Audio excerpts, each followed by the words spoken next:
is that during the beginning of the Second World War, my father was in the Bund, and he was traveling around, and he somehow found out, and he got the rumors of what is going to happen to Polish Jewry.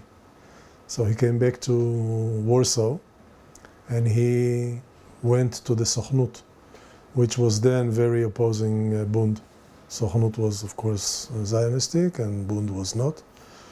And he came to the Sochnut and he told them, start taking Jews out of here, do what needs to be done. And then he came to the Bund and he told them that he was in the Sochnut.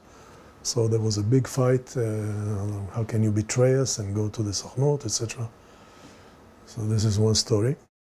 When he came to Israel, running from the Second World War, and he came here, and he was immediately arrested by the British authorities and put in a camp or something in Atlit, and because he was a member of the Bund.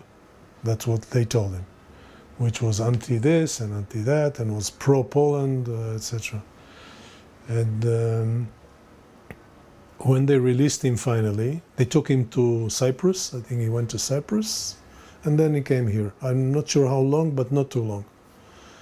And then, after the foundation of the State of Israel in 1948, he told me that someone approached him. I can't remember the name, but someone he knew from Tel Aviv approached him, and he said, if you buy me a nice lunch, I'll tell you something very interesting. And they went to eat.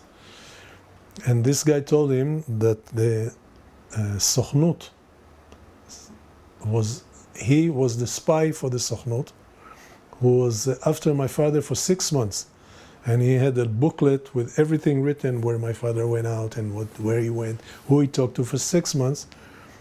Because of his relation with Bund and what he did in Europe, and for 6 months he was followed, which is, and this guy told him, then they just dismissed the case and that was it. But it's like strange, yeah.